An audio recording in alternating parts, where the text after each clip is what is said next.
We are third round bound at the French Open 2025, and I see Djokovic and Alcaraz's quarters opening up just a little bit.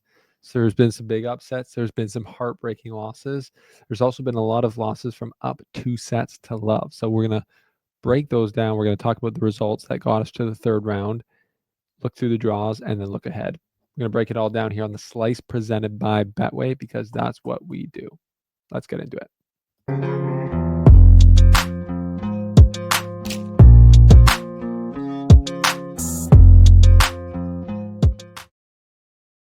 All right, people. Thanks for being here. If you're new here, smash the subscribe button. And as I mentioned, the slice is presented by Betway, where you can hashtag bet the responsible way. I saw someone in the comment section saying that they would bet their house that Djokovic would win on next Sunday to win the Roland Garros titles. And I said, that's not the responsible way. So don't bet like that. But if you're going to have fun, use Betway. And shout out to Go Sport, who is our tennis bag sponsor during the Open. You can get 10% off using the code below through the link below. And it is the best tennis bag on the market. Fully customizable storage, sleek design, quality, durable materials. I took it all the way through Europe. So treat yourself, get yourself a tennis bag through the link below via Go Sport. Okay, so we're into the third round. Things always start to pick up here. We got matchups in the third round that are amazing. We'll look at those. But we've also had a lot happen. The French Open and Wimbledon, I find there's usually more upsets than the hard court majors because there's more specialists on these courts, and the best guys typically seem to be the best on hard courts. But, Alcaraz, I would say clay is his best surface. And we have a guy named Rafa Nadal who's no longer around that used to just dominate the tournament, won it 14 times, so no one else really got to win. But now there is, so it feels just a bit more open. And we've had a lot of big losses. We have Tsitsipas out, Medvedev out, Demonauer out, Mensik out, lots of other ones, Dimitrov out. We'll get into that. But one of the things I did want to talk about today, once we get to it, is Felix Auger-Aliassime losing from 2 sets to love up again. I think we talked about this on the last show because it was in the first round. But to my count so far, there's been 9 players who've lost this tournament from up 2 sets to love. So while I get that it's happened to Felix in 3 of his last 5 majors, which is way too much, and he would admit that, it's actually a pretty common thing. Guys on that list, as I tweeted out today on X, are Alex Demonauer, Jakub Mensik, Martin Fucsovics, and then Sebastian Baez, Hugo Dellien, Francisco Pissarro, Dimitrov. He was retired, but it's part of the game. Kirian Jacquet. All those guys lost from 2 sets to love up. So that is what it is. I think, like I said, when you're 2 sets to love up and you've lost 1 set, then it's 2-1. Now it's game on. And yeah, that's just an observation I've made. So feel free to leave your comments down below. But as I said at the top of the show, I see Alcaraz and Djokovic's quarter opening up slightly because of some of these losses. So let's, without further ado, get into the draw and see how we got to the third round. So as you can see, Sinner takes out Gasquet. So in the meantime, tip of the cap to Richard Gasquet. Incredible career, incredibly beautiful player, a true Frenchman, a true tennis player. Like if my son Shepard, once he gets older, I'll say, you want to know what tennis should look like? I'll show him Richard Gasquet. Because I think that's like achievable for many people, not to play like the way he did, but the style he played in. It's not the overly physical. It's not a freak mode like Alcaraz. No one watching this will be Alcaraz ever. No one else watching this will be able to move like him. But you can play the beautiful game the way Gasquet does. And yeah, so tip of the hat to Richard Gasquet. Sinner through though, he'll play Yuri Lehechka. Before we get into that, also, I do want to say I always track time on court between the top seeds. So we've got Sinner, Zverev, Djokovic, Alcaraz. Time on court is a big deal, I think. If we go back to the Australian Open 2025, by the end, Um, but I mean, by the end, to be fair, when Djokovic played Zverev, Djokovic had been on court for like 2 hours more than Zverev, which is a lot, I think. And then he ended up pulling out of that match. So I think that the damage accumulated throughout a tournament matters. And at this stage, it's all pretty close. But Djokovic is at 5 hours total, 5:03 of total court time, and Alcaraz is at 4:05. So he's already 20% more time on court than Alcaraz. But Alcaraz is the least. Zverev's at 4:51. Sinner's at 4:12. So all pretty close, to be honest. But good thing to keep an eye on, I would say. So Sinner through to play Lehechka, which is a tough third round. Definitely a good player, can play well on the clay for sure. Lehechka's through there which is a good result for him. Then Rublev and Arthur Fils come through. Arthur Fils coming through after almost dropping, losing from 2 sets to love up. He won in 2 tiebreakers, then he got crushed 6-2, 6-0, then came back. Obviously, some physical things going on there, but Rublev and Fils will play for the honor of most likely playing Jannik Sinner. Bublik beats Demonauer from 2 sets to love down. Crazy. And he'll play Rocha, who took out Mensik from 2 sets to love down as well. So that's 2 guys who've just come back from 2 sets to love down. That's pretty crazy. That is definitely pretty crazy. So super disappointing for both Demonauer and Mensik, who have been unbelievable this year, both of them. So super disappointing tournament for them, and especially the way they went out in the second round, I would say, is a bit of a head scratcher from both of them.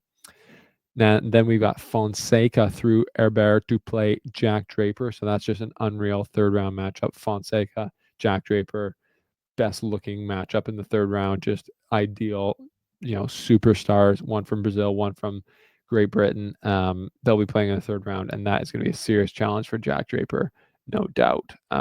That's like must see TV in the third round. In the Zverev quarter, we got Zverev versus Kaboli. That's going to be a great matchup. Kaboli takes out Arnaldi, who took out Felix Auger-Aliassime. That's a great matchup as well that I would want to watch. Greek Spur takes out friend of the show, Canadian Gabriel Diallo. Ethan Quinn, who I believe is a qualifier, comes through Shevchenko to make the third round. So that's 5 matches in a row that Quinn's won. Huge work for him with Coach Brian Garber and Coach Brad Stein. Shout out.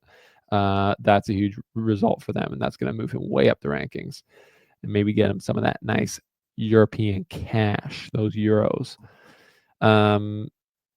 Nori through, backs up the win over Medvedev in straight sets.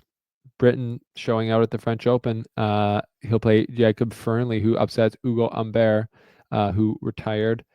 Denis Shapovalov loses to Filip Misolic, which was disappointing. As a Canadian, that was a disappointing one.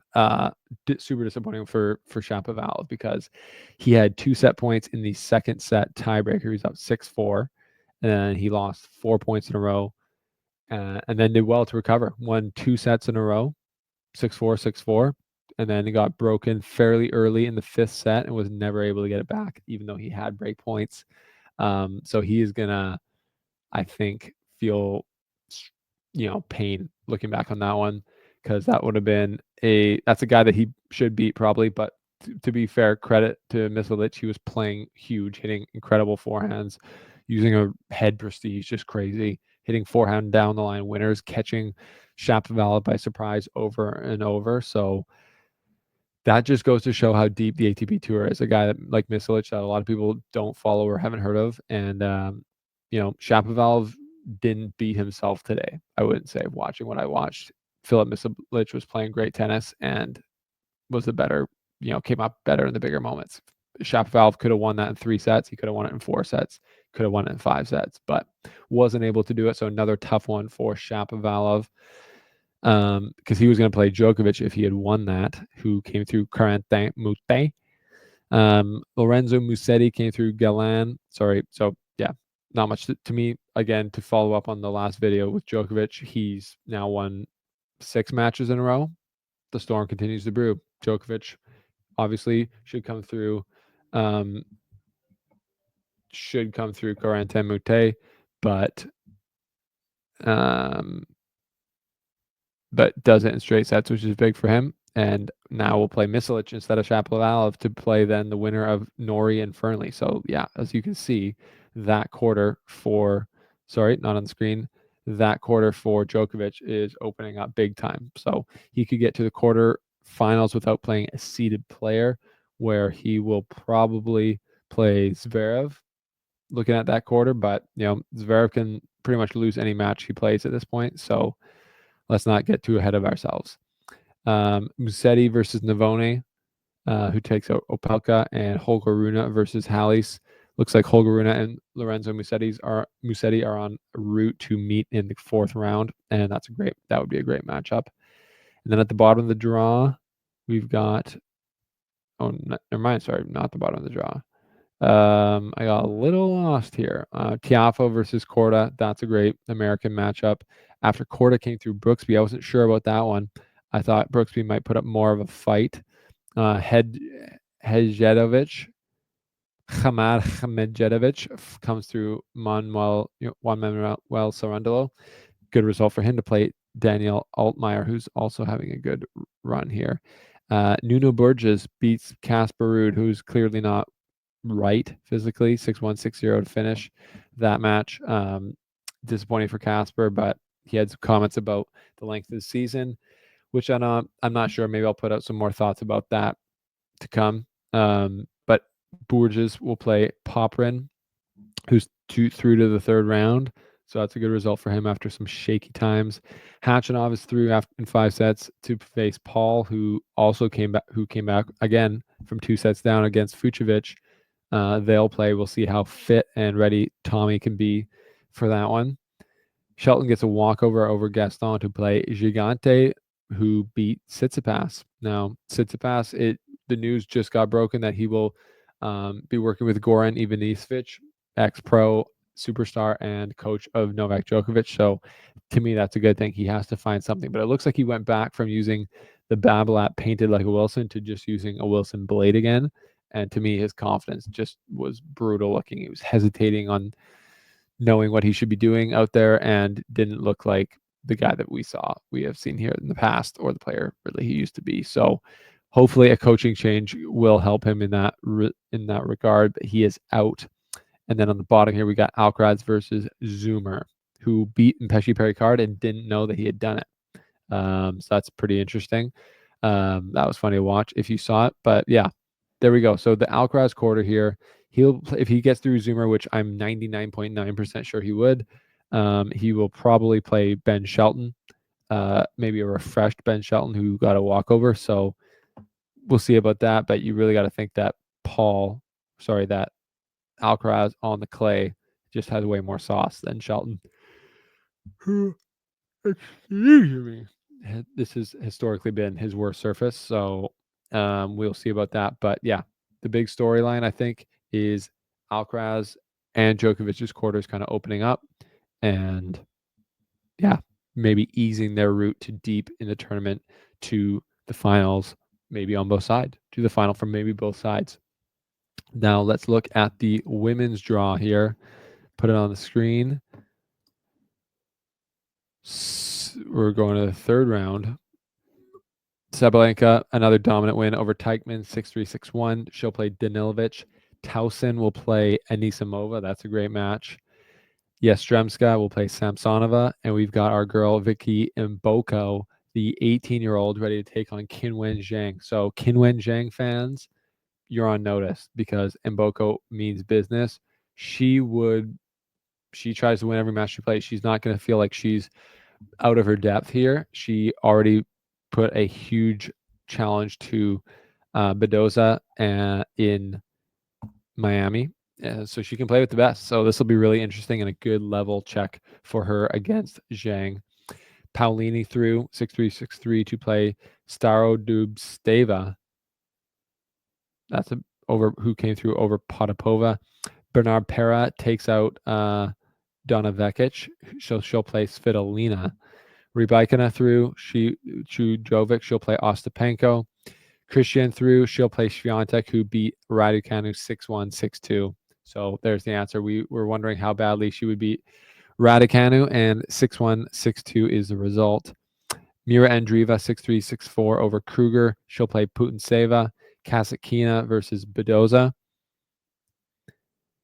Jacquemont comes through over Parks, and she'll play Boisson, Battle of the French Women.